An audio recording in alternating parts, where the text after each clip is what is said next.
Hello everybody, welcome back to another episode of Decoding the Unknown. As always, I'm your host Simon. I'm here. One of my writers, in this case Katie. Thank you, Katie, has written me a script, Die Glocke, the Nazis' anti-gravity time-traveling UFO.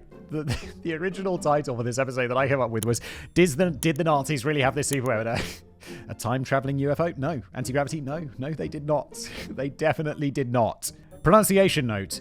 Die is pronounced D, although you probably already knew that. I didn't. The only reason I pronounced it correctly when I read the title is because I read that pronunciation note before we got started.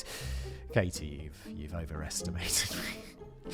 Oh, the format of the show, if you're new here, I've never read this before. We're going to explore it together. Let's jump in.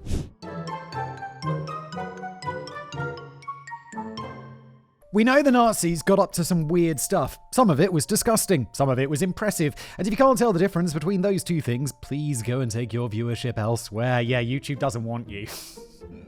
You sometimes hear people complain and be like, YouTube keeps censoring my content. It's outrageous. I'm shadow banned. And it's like, well, yeah, your content's enormously harmful. This is really bad stuff. And I'm sure people in the comments being like, yes, Simon, but free speech. And I'm like, well, that doesn't work how you think it does.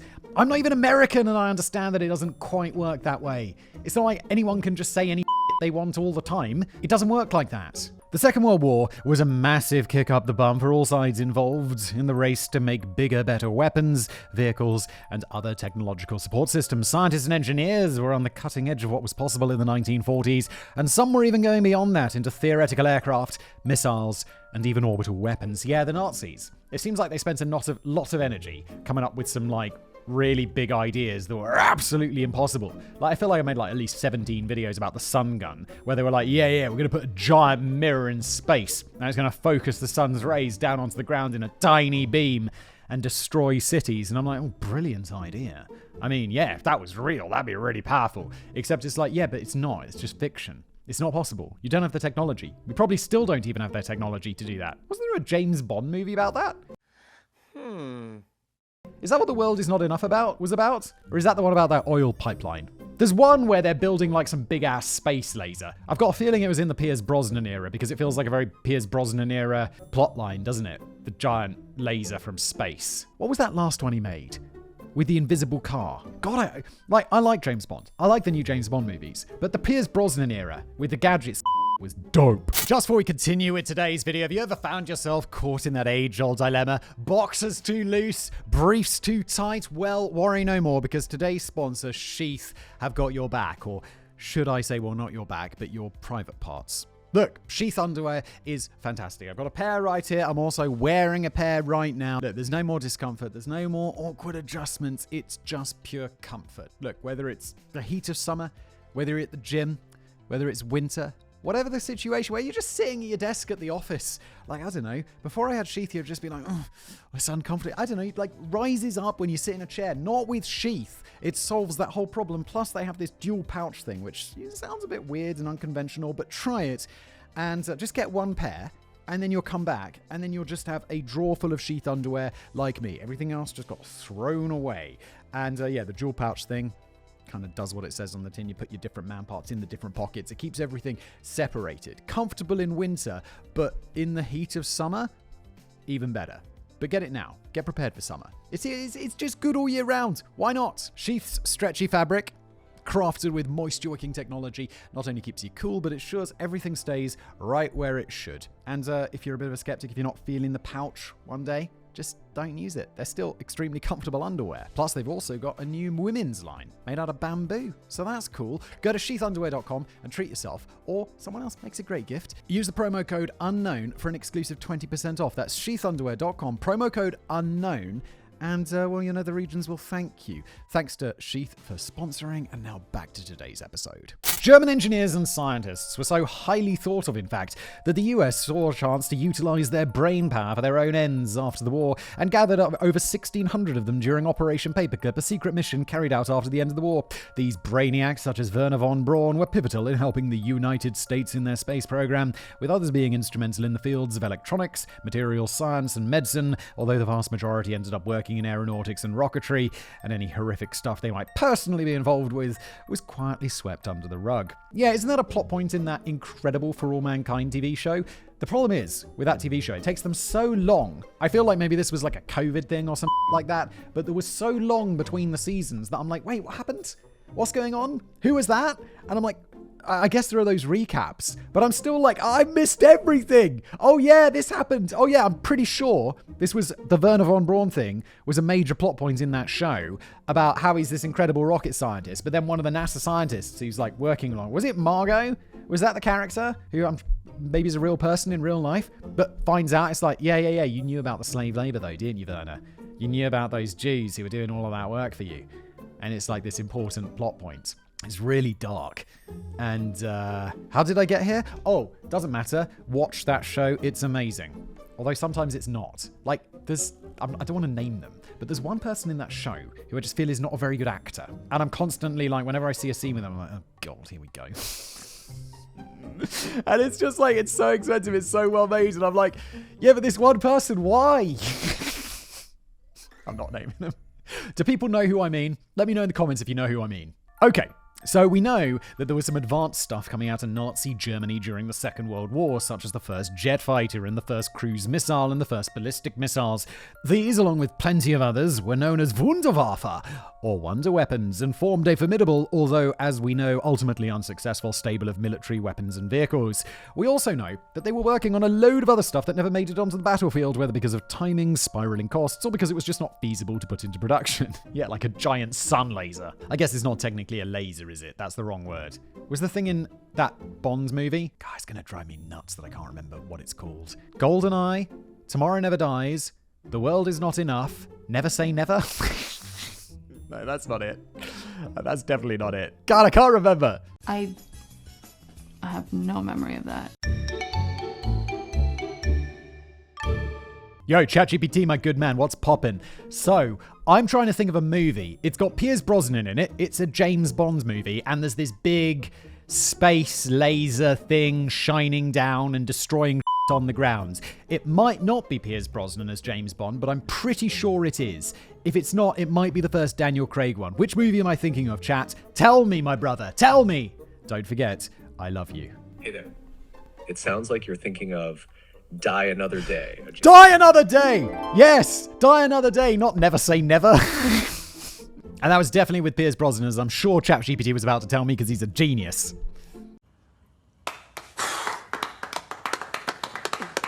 We also know that the Nazis were highly secretive, using underground factories and constructing networks of tunnels, some of which have only started being explored in the last couple of years. For real? How am I only hearing about that now? I literally make a living off this sort of Casey, we have to make a video about the secret Nazi tunnels that are only being explored now. It's literally the most clickable title in the world. Let's do it. We also know that Hitler's line of supernatural thinking led to some horrifying conclusions, and there were potentially secret groups working on things that we still don't know much about. Take this supposed Wunderwaffe, for example. Die Glocke, translated as the bell, a supposed anti-gravity machine that could travel through time and might have been built with the help of some extraterrestrial technology. Oh yes, this one's going to be a doozy. Glocked and gloated. So, why is this even a thing? That's a question we can ask of most of the Decoding Unknown back catalogue, but there has to be some sort of evidence in the first place to get these stories going, right? I want to know what this is because it's going to be ridiculous.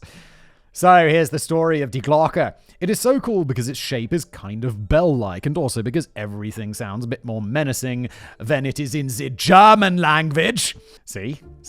My wife makes... I mean, like, whenever I do a German accent as a joke or whatever, she'll always be like, you know, your German accent is just sounding angry. And I'm like, whatever. It's a good German accent because they always sound angry! Calm down. It's not. Germans I find quite friendly, but it's I'm sorry, Germans. I'm sorry. I'm making fun of you because I love you. I love you too. It's not like the other nationalities who I make fun of because I'm genuinely a racist. What? This project, please don't clip that. And it's just a joke. This is one of those videos in the future that'll get me cancelled. Oh, and then there'll be that clip of me predicting that this video will get me cancelled as I'm getting cancelled. But it's a joke. I'm sorry. It was funny in 2024. And people were like, no, it wasn't. It was never funny. This project was run between the years of 1942 and 1944, and the object itself was about 12 feet high and 9 feet wide, or about 3.5 meters high by about 3 meters wide. Or to use my favorite conversion stat, it was about 2.5 Danny DeVitos tall by almost 2 Danny DeVitos across. It was made of a ceramic material that was about 3 inches thick, which is not much of a Danny DeVito at all. Inside the bell were 2 cylinders that counter-rotated at high speeds, and it was fueled by a purpley metallic liquid known as Zerum 525. Due to its similarity to the properties of mercury, it's been suggested that this was some sort of radioactive version of mercury which had enhanced properties and may have been incapable of some sort of time travel. Ah, yes. That's what you think of. Mercury, let's make it radioactive and travel in time. Yes! Author and researcher Igor Witalski believes that Die Glocke was actually part of a large propulsion system and was not intended to be an individual flying craft. Well, he's probably right, isn't he? Because, flying craft need something called wings or rotors, or how else fly? Yeah, those 2 things. Those are our options. Oh, I suppose you could have like a rocket thing, but that's got fins. Or like how does a rocket work? Not how a rocket works. How does that fly? I guess it's just got loads of power behind it, right? Like if I throw a ball, it's like it doesn't have wings, sort of flying through the air. Same sort of principle, right? Except it's not thrown. It's as if the ball... Stop it, Simon. You're digging a hole. The main selling point of Die Glocke, though, was that it was an anti-gravity device. What's so good about that? You might wonder. Did you get inside and just start plunging up and down? Like on those planes that make you barf everywhere? I really want to go on one of those. I really want to go. That's actually like on my it's very expensive. It's like $8,000 or whatever. But it's on my list of things to do in the foreseeable... Like there's some cool on my list of things to do. Like I definitely want to go to space. And that's like $500,000. So that's a little bit out of my budget. But doing the anti-gravity thing is definitely on my list of like in the near future. Space is more like on my list of do before I die sort of thing. And it'll also be way cheaper in the future. And also, I guess, less likely for me to like die in a horrible space crash, which would be a hell of a way to go, wouldn't it? Oh no, that's zero gravity, not anti-gravity, sorry. But wait a minute, if gravity is keeping everything down, wouldn't anti-gravity just mean that everything gets further and further away from everything else? Well, according to a How Stuff Works article, anti-gravity, quote, involves lessening the effects of gravitational pull on an object. Okay, so things wouldn't just perpetually drift further and further apart, and we wouldn't be hanging on to the surface of the Earth by grabbing handfuls of grass or anything. I think I'm still confusing it with zero gravity, to be honest. The article also states, anti-gravity technology would revolutionize space exploration and energy production. It would slash the energy demands of travel and transportation. Okay, so putting in really simple terms, it's just anti-gravity is making hover. That's what it's a hovery thing. It's about making hover. Boom, done, easy. I'm sitting here Googling stuff and not the person actually working on it in a lab, but let's get back to the story. A strange circular structure, which has been dubbed Hitler's Stonehenge because of its resemblance to the famous standing stones on Salisbury Plain, was found above a network of secret tunnels in Lower Silesia in what was Nazi-occupied Poland. It has been suggested that this concrete structure was a place to tether Die Glocke while it was being tested above ground. Unfortunately, due to the radioactive nature of the fuel, many of the slave laborers who worked in the tunnels died from being exposed to it, as did the scientists involved in the project if they weren't killed afterward to maintain the secrecy of Die Glocke. It has been theorized that the project was overseen by SS Obergruppenführer Hans Kammler, a wily so-and-so who seemed to have slipped through the net as the Nazis' plans came crashing down. He had been in charge of secret weapons projects and had been one of the main people in charge of building the concentration camp, so he was happy to use thousands of prisoners to dig out the tunnels and construct the V1 and V2 rockets. Wait, this guy... I don't like it. You'll often hear like, yeah, and then he was never heard from after the war, and you're like, oh, for f***'s sake. Can't we hang him already?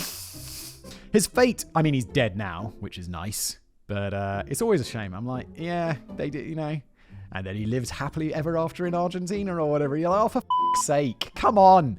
Who was that guy that Mossad went and put in a box and took back to Israel and hanged? I'm like... Yeah. Oh, I wish that was like much more common story. Like secret agencies operating in another country's sovereign territory for justice. Yeah. His fate has been shrouded in mystery, with several different people giving several different accounts of his death in May 1945. However, it has also been suggested, most notably by Dean Reuter in his 2019 book, The Hidden Nazi, that Werner von Braun tapped Kammler as a key asset for the US, as due to his position, personality, and involvement in some of the Nazis' most secret projects, he literally knew where all the bodies were buried. So, the US scooped him up and gave him a new identity in exchange for basically keeping all of his knowledge out of Russian hands. Oh wait, so he did just... Sorry, I thought he disappeared. Didn't we say he slipped through the cracks? It seems like he slipped through the cracks to the US where all was forgiven. How many concentration camps and slave laborers did you use? Oh, there were many. It's like, welcome to America. Look, and I get it. I know why Operation Paperclip happened. It makes logical sense, but it's also kind of... Can't we just get all the knowledge and be like, we had our fingers crossed, off to the noose with you? I feel people are saying, Simon, you got such a thirst for blood. Yeah, Nazi blood. And what of the Nazi bell? Maybe the US scooped that up too. Seems far-fetched? Well, let's talk about the Kecksburg incident. In December 1965, people in Canada and across more than 6 US states spotted a burning fireball shooting through the sky. It crash-landed in the woods of Kecksburg, a village about 30 miles southeast of Pittsburgh, Pennsylvania. Locals reported seeing a bell or acorn-shaped object with hieroglyphic-like symbols carved into it before the military arrived and quickly sealed the area off. I love how it's just like, yeah, there was a secret science project. We got to throw some like mystical into it because it makes it more believable. It doesn't. It's stupid. It's like when you mix your conspiracy theories together. It's like, 9/11, inside job by the US government and the lizard people. You're like, why is the lizard people involved? The lizard people are involved in everything. It just makes the whole thing more ridiculous, less believable. The Tribune Review ran an article headlined, "Unidentified Flying Object Falls Near Kecksburg. Army Ropes Off Area." An article called Acorn from Space, the Kecksburg Incident, written by Matthew Dinkle, quotes eyewitnesses to the event such as Bill Boulabush. He saw, quote, a 10-foot-long acorn-shaped object smoldering in the woods. The way it glowed, cracked, and sparked scared Boulabush, who says he did not get too close to the object, and when he heard people coming, he ran home. Volunteer firefighter James Romansky was also on the scene and saw, quote, a mysterious metal object buried in the ground and covered in hieroglyphics. He claims he was then ordered to leave by mysterious men in trench coats and that he later saw the military carry the object away in a flatbed truck. I mean, at first I'd be like, well, it was just a test aircraft or whatever, or something weird, or like a missile that's gone wrong, because that's not unusual. But the hieroglyphics being carved all over it is a bit weird, isn't it? That's definitely a what? While it seems obvious that it was probably a meteor or something similar to the Tunguska events that occurred, there has been much research into what actually crashed into the woods in Kecksburg with a lot of contradictory results. And again, I'll be like, yeah, sure, meteor, the crash-landed test aircraft or whatever, but what about the hieroglyphics? I mean, I just think they weren't actually there, because didn't we say the dude was quite far away? He was too afraid to get close to it or whatever. And the other dude, well, he seems to have been a bit closer, but I'm like, maybe you just imagine that, or maybe it's just like made up after the fact. Hieroglyphics are kind of like weird anyway. Could just be like a pattern that's on there for some reason. It's not hieroglyphics. Why would there be hieroglyphics on it? It makes no sense. I don't know. That's a good question. I don't know. At first, it was reported to be a natural phenomenon, but then the trajectory of the object was mapped, and it was found that it wouldn't have landed in Kecksburg. NASA issued a statement about the incident, saying that after studying metallic fragments found in the wooded area, they concluded that a Russian satellite had fallen out of orbit and crashed there. Well, that makes much more sense because, I mean, Cyrillic and hieroglyphs, obviously really different. But to some random American dude back in the day, like in the countryside, being like, oh, those look like hieroglyphics. And it's like, yeah, mate, that's Russian.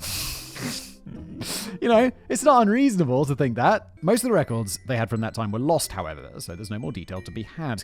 Interestingly, though, a more recent statement from NASA went back on this conclusion by stating that the satellite's orbit was decaying earlier than the fireball witnessed and, quote, other analysis of the spacecraft orbit definitely indicate that it would not have been the Cosmos 96 spacecraft. So, what was it?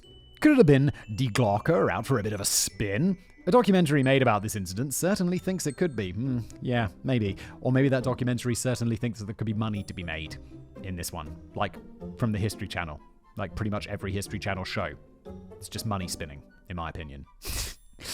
And it sheds further light on the mechanics of the Nazi bell. Apparently, a UFO crashed into the Black Forest in Germany in 1936. Hitler's troops recovered the damaged craft and over the following years managed to reverse engineer the anti-gravitational technology that they found aboard. The documentary team also took the idea of a bell-shaped time-traveling device to a wind tunnel test site to see if the non-traditional shape could be any good at achieving high speeds. And guess what? It was actually very efficient. About twice as efficient as a sphere. And surprisingly aerodynamically sound. Yeah, but a sphere's that'd be like, whoa, it's twice as aerodynamically efficient as a brick. You're like, yeah, because bricks and spheres are not designed to be aerodynamically efficient. They're just shapes. It's like, how many planes are shaped like a sphere? None! Remember author and researcher Igor Wachowski from a bit earlier? He pops in to show the host authentic Third Reich documentation signed by Hans Kammler, which talks about all the special projects the Nazis were throwing at the wall at the end of the war. When visiting the site of the Kecksburg incident, a replica of the object is on display. According to local eyewitnesses at the time, it looked like somebody took liquid metal and poured it into an acorn-shaped mold. There are no rivets, there's no seams, there's no weld marks, there's no fuselage, no windows, no doors, and on that raised up back area, what really caught their attention were these unusual markings that were raised up off the surface and looked more like symbols and letters. End quote. Nothing more was heard of Die Glocke after the military took it away, but Kecksburg is now known as Pennsylvania's Roswell, and yes, it has a festival every year, and the one in July 2023 went on for 3 days. Honestly, sounds like tourism. Tourism from, and money. There's also a merch shop selling everything from shirts to shot glass. Although it has to be said, and I'm finally saying it now after having held it back this entire time, the Kecksburg Acorn UFO looks like a big fat sex toy. Yeah, we'll put a picture of it up on the screen now. For whom the bells toll. Can you hear that? I think it's the sound of time finally tolling for this space bell. Let's go back and pull everything apart that we've just said, like we're time traveling in some sort of butt plug shaped UFO or something. Again, picture on the screen! We started off by asking the extremely intellectual question, why is this even a thing? And I managed to patch together some ragtag assortment of eyewitness reports, official signed papers, and a documentary to pad out the first part of this episode. Well, did you see through my paltry attempts to make this sound even slightly believable? The truth is, there is absolutely no evidence that Die Glocke was even a plan the Nazis had, let alone a fully functional anti-gravity device. Yes, because if it was, Operation Paperclip would have got that dude, they'd have scooped him up and be like, bro, make our cars hover. That would be way more efficient. We won't need wheels anymore, dude. Hover cars. It's going to be awesome. We'd have those. And we don't have them, do we? So we know it's not real. For all the other projects they were working on, there were comprehensive blueprints and paperwork. So for this extremely high-tech project to be carried out on scraps of paper or just engraved on the inside of scientists' brains is extremely unlikely. And here's another thing. You may not have realized it, but anti-gravity technology does not even exist now, never mind over 80 years ago. Yes! And the reason it doesn't exist is that according to the scientific community at large, it's impossible. We'd literally have to unlearn what we understand about physics in order to make it possible, as that's something nobody really feels like doing right now. So I think it's safe to assume that the Nazis did not manage to squeak out an anti-grav machine in a tunnel in the middle of in a world war using a Mission Impossible sounding item, Zerum 525. Yeah, agreed. Although wait, isn't gravity something that we just haven't cracked yet? Like, I saw... My scientific knowledge of this comes from the movie Interstellar, but isn't the whole point of that movie, and I feel like I did look this up afterwards, so I could be right, but it's more likely I'm entirely wrong. Didn't some dude in that movie spend a lot of time trying to figure out the equation for gravity or something? Because it's something that we theoretically should be able to figure out. And then we could use gravity, like we could make gravity plating and all that cool shit we're going to need in the future for like our science fiction Star Trek spaceships. Right? Someone let me know in the comments. I suppose I could ask ChatGPT. Let's ask ChatGPT. Yo, ChatGPT, what's up? Got a really different question for you. So, gravity, right? Is there some evidence or potential for us in the future to be able to master gravity, like using equations or something like that, like in the movie Interstellar? Or is that just entirely science fiction? Hey there. Your question about mastering gravity like in Interstellar is pretty fascinating. Right now, our understanding of gravity is primarily based on Einstein's theory of general relativity. This theory does a great job explaining how gravity works, but it doesn't really give us a way to manipulate or master gravity in the way sci-fi movies often depict. As for the future, it's hard to say. Science is always evolving. For instance, if we achieve a deeper understanding or a new theory that unites gravity with quantum mechanics, who knows what possibilities could open up. But as of now, manipulating gravity like in Interstellar remains in the realm of science fiction. There's no current evidence or theory suggesting we'll be able to control gravity in that way anytime soon. What interests you about gravity and its potential manipulation? Why did you ask? I don't know, ChatGPT. I just wanted an answer to my question. Got it? No worries. I was just curious if there was a specific aspect of gravity or its manipulation that you found particularly interesting. All right. I admire your curiosity, but let's keep it tight, shall we, ChatGPT? So no, it's just science fiction, my bad. This serum has also been touted to be the mythical red mercury, a substance that has many strange properties and can apparently be used for everything from curing what ails you to creating nuclear bombs. But guess what? Red mercury isn't a thing either. It's a weird hoax that refuses to go away. It doesn't actually exist. There is a red ore called mercury sulfide, but this isn't what everyone's talking about when they're talking about red mercury. I've never heard of red mercury. Never even knew that as a thing. Should I make a video about it? Although now we've already debunked it as nonsense. So I guess not. So the impossible machine is being powered by something that doesn't exist, which definitely doesn't help its cause. It's also pretty handy that anyone involved in the project either died from radiation sickness or was killed to keep it a secret, but then if everyone died, how do we still know about it? Could it be that someone just made it up and tried to insert it into the historical record thanks to Hitler's known love of mythology and the Nazis' technological superiority? Stand up, author and researcher Igor Witakowski. Oh no, Igor! You've let us down! It's you, Igor! While stories about Nazi-created UFOs, alien technology co-opted by the Nazis, and Nazis and aliens hanging out in the middle of our hollow Earth have all appeared previously in print, how. It was Igor Witakowski who first brought up the idea that Die Glocke was real to the mainstream in his book Pravda o Wunderwaffe, or The Truth About the Wunderwaffe, which was published in the year 2000. Witkowski claims to have found references to Die Glocke in declassified documents, transcripts, and a signed confession from a General Jakob Sporenberg stating that he ordered the deaths of 60 people tied to the secret project. Even if this last bit were true, we only have Witkowski's word for it. He was shown the documents by an unnamed source in Polish intelligence and couldn't make any copies of anything. So let's frame that last sentence with a big old allegedly. Witkowski's claim about this wonder weapon didn't make too many waves at first. I mean, why would it? That was until Nick Cook published The Hunt for 0 Points in 2001. Is that about 0 point energy? I only know about that because of Stargate Atlantis. I realize so much of my science, people will make fun of me. But it's like a lot of my science knowledge comes from watching sci-fi and then reading about the real science behind it. Because I'll be like, that's fascinating. Could that possibly be real? And then I'll spend hours just reading Wikipedia and be like, holy that's really interesting. An award-winning aviation journalist, Cook was the aviation editor for Jane's Defense Weekly, which gave him something of a higher standing in the credulity stakes when he came out with his book about Die Glocke, springboarding off Witkowski's earlier research. It didn't take long for his efforts to be poo-pooed, however, with some critics coming out with corkers like, quote, "What is instructive about the book is the insight we get into how conspiracy theories seduce otherwise reasonable people." That's from reviewer Kurt Kleiner, and Skeptoid's Brian Dunning says, Brian Dunning legend. Often comes up in Decoding the Unknown, only in legendary context. All we have in the way of evidence is a third-hand anecdotal account of something that's desperately implausible, backed up by neither evidence nor even a corroborating account. Ouch. So yes, no evidence of any evidence and no real confirmed mentions of this thing until the 21st century.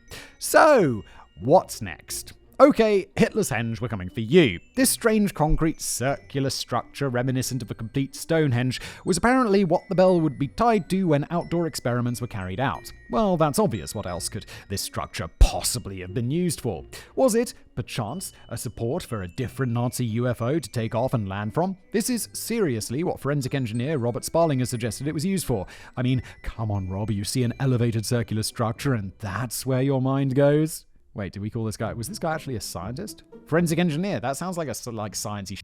Rob, why did you come to this conclusion? You wouldn't look at Stonehenge and be like, yeah, alien spaceships. And if you do, you shouldn't call yourself an engineer. I'm not saying you do that, Rob. But this seems like a weird conclusion, my dude. Other more level-headed people have said it's probably something that was used to test more mundane aircraft such as helicopters, or even that it was the first part of an unfinished cooling tower built before the Germans decided to abandon attempts to make atomic bombs. One last theory is that it was purposefully created to be like Stonehenge, maybe as a monument to the occult leanings of some of the higher-ups in the Nazi party, or just as a monument to the party in general. I just saw the Oppenheimer movie. I didn't see it at the cinema, to my deep regrets, because it was shot on this 60mm IMAX film. And there's something like 30 or 40 IMAX cinemas in the world which can display this. And one of them's 5 minutes from where I'm sitting. Right now. Could be there in 5 minutes. And I didn't go and see it because I got kids. And the only movies I see are kids' movies. And don't tell my kids, but I often just listen to podcasts while I'm in the movies with them. And they're like, Dad, did you like it? I'm like, I loved it. I couldn't believe about this happening. And they'll be like, yay, who was your favorite, Dad? And I'll be like, the brown one. Oh, yes, but I mean, it's 90 minutes, and it's it's very tedious for an adult. All these explanations are far more likely than it being something to tether a time-traveling acorn to, or a time-traveling butt plug. Next. The lack of real people tied to this story obviously doesn't help its claims for veracity. The sidebar of having Hans Kammler as the project's leader is quite a good one, though, as he was a complete monster. Here's a grim statistic for you. Under his program of mining the tunnels and manufacturing the V2 rocket, approximately 10,000 concentration camp laborers died, which is estimated to be about double the number of people killed by the rockets when they were in action. The story goes that Kammler managed to save himself by handing over Die Glocke to the Americans in exchange for a nice new life somewhere, probably in one of those favored Nazi haunts of Argentina, Antarctica, the Hollow Earth, or the Moon. And while his fate is quite murky, it's unlikely that he managed to use this purported anti-grav device to barter his way out of anything. And would he have been the one to have it anyway? While he was extremely ambitious and had a background in civil engineering, he wouldn't really have had the scientific knowledge about how this thing worked. The main evidence against Kammler giving up the bell is that if he handed over an anti-gravity device to the US in the 1940s, how come nothing has been accomplished in this field since? Wouldn't this technology have been utilized in some way, especially during the space race, to give the Americans an upper hand? It's how are we going to get this thing into space? Oh, well, we've got to use an enormous amount of rocket fuel that's incredibly expensive to produce. Just a wild amount of it. It'd be like, bros, but don't we have that, hovering from that Nazi dude? Why don't we just use that? And they would. They didn't, because it's not real, is it? Why has any research that's been carried out at all into anti-gravity started from the ground up and not from a very handy already existing platform? Even more to the point, if the Nazis had this technology in a usable form during the course of the war, why didn't they use it themselves? Is it because Die Glocke did not in fact exist? Well, I'm thinking it's a yes on that one. So alright, this brings us to the Kecksburg incident, which some people have conflated with Die Glocke being in American hands. The space acorn crash-landed in the woods, and a few people saw it before the military swooped in and hushed everything up. NASA originally said that it was part of a Russian satellite, then later went back on it and said it could not have been the Cosmos 96 spacecraft. Mysterious, eh? Well, it's probably not so mysterious after all. Many people across North America saw a fiery light in the sky, which was most likely a natural occurrence such as an exploding meteor or meteor bolide. And it's so high up, it's difficult for eyewitnesses to be able to tell where it's actually going, so unless you can track it all the way down to the ground, if it even gets that far, it's quite hard to be able to say that the light and the thing that crashed at Kecksburg were even the same thing. If something did crash at Kecksburg, which some people believe did happen, as there was some damage to trees and a loud noise, it might have just been a part of a meteor. As we learned from the episode on the Tunguska event, if a meteor exploded in the atmosphere right above the woods, it would have caused damage to trees, but not left that much of a trace. If this was the case, I guess it would have been a teeny-weeny meteor or a fragment, as otherwise there would have been a massive amount of damage and a huge seismic wave. Damage could also have come from much more mundane sources, such as heavy ice or snow in the trees, which is, far more likely.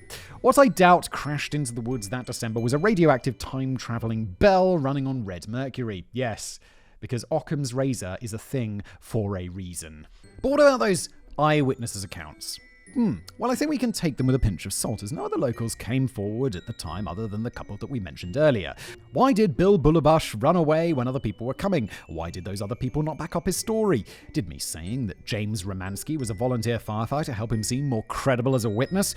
What if I mentioned that he had a criminal record instead, as per the Acorn from Space article? Some people at the time didn't even think anything had landed in Kecksburg, and that anyone who thought they'd seen a crash was just a victim of an optical illusion and it actually landed somewhere else. This is confirmed by NASA, who stated that, quote, estimating the impact point of fireballs from eyewitness accounts is notoriously inaccurate, and also stated investigations of photographs and sightings of the fireball indicated its path through the atmosphere was probably too steep to be consistent with a spacecraft re-entering from Earth orbit, and was more likely a meteor in a prograde orbit from the vicinity of the asteroid belt, and probably ended its flight over western Lake Erie. So, what about this documentary that featured Igor Witkowski and tested out the aerodynamic capabilities of the bell-shaped object? Well, I didn't mention what it was called earlier, as I wanted to make it sound at least a tiny bit credible. It was actually Season 1, Episode 2, In Search for Aliens. Oh no. And it's fronted by the Ancient Aliens dude. Giorgio, whatever his name is, Sokolos. Funnily enough, the second result that came up when I typed in Ancient Aliens into Google was Ancient Aliens meme generator. So I think we can tell where the internet stands on this whole theory. It's nonsense. It's nonsense. Look, the doozy is the Ancient Aliens dude. You know, he's not. Look, I mean, I was going to say he's not even a scientist. And here I am, not a scientist making videos. But my videos are true! And better. Oh, really? While Witkowski showed him a document signed by Hans Kammler, we've already mentioned that he was never allowed to make copies of any secret documents that he was allegedly shown by his informant, so this is just some general thing relating to special projects, but does not make any reference to Die Glocke in any way. The show throws out many theories, but they're all so far-fetched and barely connected that it's pretty clear there's nothing really going on here. In one scene, Ancient Aliens dude is talking to apparent Kecksburg expert Stan Gordon. Here's how the conversation goes. Ancient Aliens dude, in your investigations, did you come across any reports whether or not there are any people inside this object? Because in the Roswell story, we always hear how they carried away bodies, and that one of those bodies allegedly was alive. So is there anything similar in this particular case? I mean, talk about a leading question. Stan Gordon then replies, there have been very interesting accounts which suggest the possibility that someone or something may have been inside the object. Bro, could you be more vague and non-specific? Really? I didn't see anything about that in all the stuff I've read. Do tell us more, Stan, tell us more. But there is no more, because Ancient Aliens dude just carries on and asks a different question. Really getting to the bottom of this mystery, aren't we, In Search of Aliens? No, because they don't want to get to the bottom of the mystery, because the bottom of the mystery is boring and it won't get people to watch more episodes. Come on. From just looking at this guy's face, though, it seems that Stan is just throwing a bone out there, merely made up on the spot under pressure, and doesn't want to give too many details because he's just in panic mode. Bell end. Did the Nazis have a program of advanced weapons during the late 1930s and early 1940s? Yes! Yes, they did! Were there also some ultra-secret high-tech weapons on the list? Yes! Yes, there were! Did one of those involve using a made-up substance to power a bell-shaped object to incredible speeds that it would reverse the effects of gravity and could travel through time? No! No, it did not! I also just casually threw in that the Nazis recovered a crashed alien spacecraft in 1936, which helped them work out the anti-gravity technology. There is no evidence of this, of course. It's just another nugget that I picked up from In Search of Aliens, where it says it comes from a book called Secret Societies and Their Power in the 20th Century by Jan van Helsing. Really? That's a pen name, by the way. No shit. He's a rabble-rouser, touting hollow earth theories and the Hitler and Antarctica trope, so I think it's safe to say we can happily throw this bit of non-information down a well and walk away with our hands in our pockets whistling a carefree tune. Yes, indeed. Look, when it comes down to it, we have only really got Igor Witkowski's information about Die Glocke, the primary sources of which are handily not available for us general plebs to access. Because of the description of an acorn-shaped thing at Kecksburg, this has been linked to Die Glocke, but obviously only after Witkowski and Nick Cook's books came out some 35 years after the event, as nobody had heard of it before then. Could it even be that the space acorn of 1965 inspired Witkowski rather than the other way round? I don't know, but I do know that we can file this one away as officially decoded. We could file this away as officially decoded after I read the bloody title, to be honest, but it was a bit of an interesting ride, wasn't it? Thank you so much for being here. Look, if you enjoy this show, why not give it a rating on Spotify? It already has a ridiculous number of ratings, which is amazing. Like, it's always like 4.9. It's always at 4.9, no matter how many thousands of ratings come in. I was pretty blown away looking at how, like, I don't really look at my podcast stats or anything. It's probably been a year since I even looked at how many people listen to this show. But I look at the number of reviews occasionally because I have Spotify. And I'm just like, God damn, we've got like as many reviews as like big shows. Like big shows that I listen to. And it's like, wow, thanks guys. Appreciate it. Make those numbers go up because they make me feel good. Thank you. And like I'm making a difference in the world. Not really. I'm just here entertaining people. No one really thought this was real. Thanks for being here. I'll see you next time.